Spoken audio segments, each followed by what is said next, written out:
Summer is magical. We believe that. But we also recognize that summer can present a few challenges for parents. The kids are bored.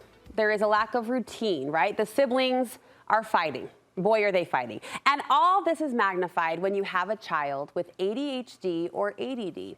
My next guest is pointing out that the goal of summer is to enjoy less structure and to slow down, but kids with attention deficit disorders need structure.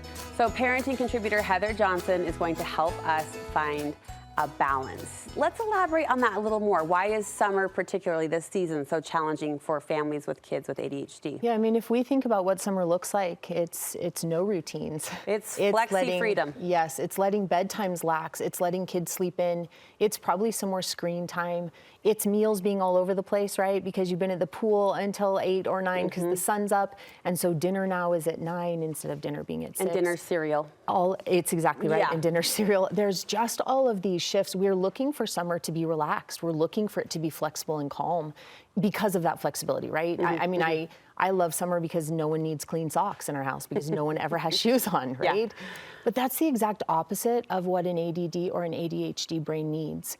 And so it gets tricky because as parents, we're going into it thinking, oh, great, I get to have some downtime with all of this routine and structure, only to realize that if you want it to be successful in your home, if that's a struggle for one of your children, we can't give up on those things. That's what they need the most for summer to be successful. And this diagnosis, this challenge is affecting millions of American households. And I do often pause whenever it comes up. And I have to applaud you. You do bring our attention to this quite often. And I'm grateful because I think whether you're, a mom or a dad, a grandma, a grandpa, a neighbor, a church leader, like you have to be attuned and aware of these kids' needs. They're unique needs. They're unique needs. And the cool thing is, if we will be attuned to them, we can work with this in really beautiful ways. And then it isn't it isn't odd or it isn't challenging if we'll take a step back and go, wait a second, I just need to consider. I need to consider that this is happening too in households all across the country. If I have a child, Heather, with ADD, am I throwing that summer flexibility out the window essentially? Do I need to adhere to a solid routine? For sure. And hear that. If you want to be successful this summer, you want to hear routine, routine, routine.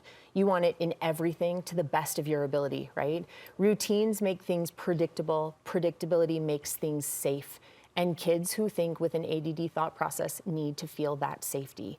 It allows us to connect. It allows us to learn. So we want to make sure that's there. Now, then we hear, right? Well, I don't want everything to be structured. And so the way we want to look at it is let's have new experiences and then let's mix it with that predictable schedule. So for example, you're going to schedule that on Mondays and Wednesdays from 1 to 3, you're going to have a new experience.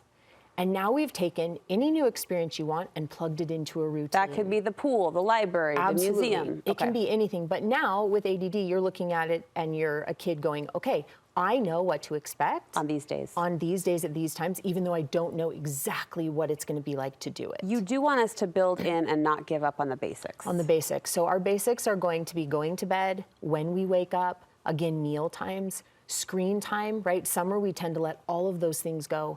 ADD brains need that more than anything. And in fact, we tend to think that what they need the most is a bedtime routine. But we're finding that we need more consistency on when they wake up. So don't abandon those things. Get up at the same time. Have them go to bed, I know, at the same time. Have them know when meals are going to show up. Remember, they're used to getting up and having breakfast and then lunch at school and then dinner at a certain time. So try to honor that. Keep those things in place. And don't allow excess screen time, right? If you allow 30 minutes a day right now, keep those basics in place. It will save you. So where does downtime fit into that? We want to make sure it's scheduled. You're going to put it right in there and you're going to schedule downtime. Now, an ADD thinker needs that downtime to recharge often. And they really, even if they don't need it every day, they need to know that they can access it. So we want to not just schedule downtime, but we want to have almost like traveling downtime. You're going to go on a family vacation. Make sure that that child knows where they can go to have downtime every day on that family vacation. Right? You're going to go to the water park maybe, and you want to get there and explain to them, hey, if you need a break, here's where the towels are, and here's where you can go. And I even brought a pillow and a set of Legos, and you can go and have downtime there. See it traveling with you, so it's always accessible to them. I love that. Here's a question that applies not just to parents of children with ADD or ADHD. Does screen time count as downtime? So it gets really tricky with that, right? If you can find something other than screen time, go for it, right? Go for it and see if there's other ways. Now, at the same time, dependent on how a child thinks or what their brain is processing, sometimes that's a great way for an ADD brain, if that works for them, to take some downtime, if you're gonna go that route.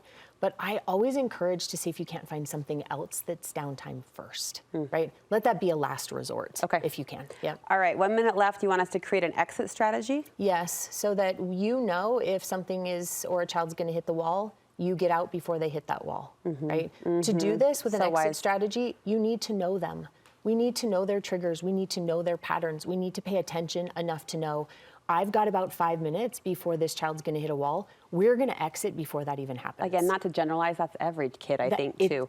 Every single kid, right? That we wanna know. When you know them, you can see it, right? We even feel that way sometimes. Get ahead of that. Right, always be ahead of that and make sure and help them. And finally, reward positive behavior. Yes, reward them. This is challenging, right? It can be really hard for them, for any of us. So when things go well, talk about it. Speak up about it, point it out, let them see, hey, I saw that this was challenging and I love the way you managed your emotions with this. I'm so grateful that when we were doing this at grandma's, you went and took some downtime so you could recharge and come back with extra energy to engage. Tell them all of those things and praise it. And then if there's ways you want to reward them, do that. Whether they're earning things, I mean, an ADD brain works really well with those rewards and that checklist, so reward them. They're doing awesome things, but mostly tell them, point it out.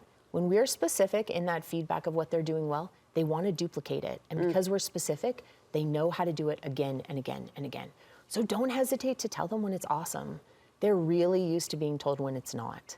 So be sure that we're countering that with more of that. The cool thing too is I think Summer has this beautiful community aspect to it. And you might not have a child in your home who has ADD or ADHD, but you know someone who does. Knowing that they need extra time to plan and prepare, knowing that routines matter. If you're gonna reach out to the neighbor and say, does your child with ADD wanna come with our kids to go play? Asking them to do that 2 seconds before you're going puts a lot of stress on that family. And so to step back and say, you know what, I know that this is a thinking pattern in that home. I'll give them a week's notice. I love that. Right? I'll consider them. So this applies to all of us, even if it's not your child. Thank you for helping us see this need and show up in a healthy way, Heather. We appreciate it. Heather has a private practice where she coaches families, individuals. You can find her contact information on our website. Celebrating that summer community in all of its forms.